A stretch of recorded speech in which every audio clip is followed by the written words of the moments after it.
For me, French Counter-Strike has always stood out in somewhat of similarities to Danish Counter-Strike. There's always been a passion for the game inside of the French scene. There's been a lot of talent coming out of France, some of the best players in the world. It's always been like a force to be reckoned with in that department, and I think like their play style has been a really nice mix of being extremely aggressive, but at the same time also having quite the tactical depth. Talking in PK, it was always like a pivotal asset to whatever team we would be playing in France. The likes of Kines has kind of the same story. Kines was also brought up inside of very games. I think I played against Kines in his first official ever in Counter-Strike Source. Talking Shox, he's always been part of the good teams whenever they're on the rise. Shox has always had some kind of godfather role within the teams, like a guy that has guided the young players coming into, and that's just like a cool story for MBK and Kines in that department.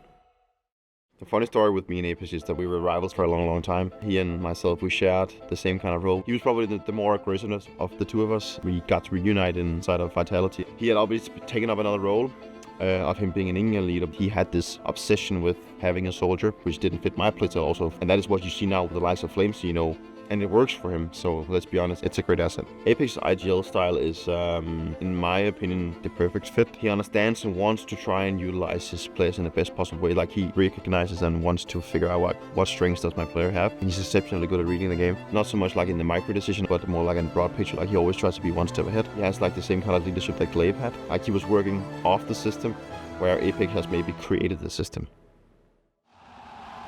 But the Paris major was obviously unique. We knew how much it meant to the organization being French. We had the CEO coming on stage and lifting a trophy and crying. Obviously that was very nice. And we were winning his first major in Vitality in Paris. I mean, like, that's like a Cinderella story in itself. Coming into the grand final, we were standing outside. I remember that I just said to the guys, like, I'm just not losing today. I just made that very clear for them. And I knew that if I could go out and be so confident about my feelings, then that would spark something within them. I was so close to my own goal, and we were so close to the team goal of winning the Paris major. There wouldn't be a world where we would fumble this one. They had this streak going for them right now. They have won 6 tournaments in a row. It's got to be something within them that thinking that they want to try and beat our record back in Astralis as being the greatest team of all time. I mean, when a team is doing so good, it creates a lot of possibilities to create some really nice storylines, and there's no doubt that Vitality is also in a position now where they can start doing that. That will just spark something in some of the young players coming out of France. The Counter-Strike in France is not that big in the common knowledge, but I think that's also changing now. We've seen the president going out talking about Vitality, and he's been wearing like a Vitality shirt and everything, so we see it with 3D Max, a full French team, a team that has been grinding the living hell out of last season. There's players, that's been around for a while, but there's also a couple of new guys in there.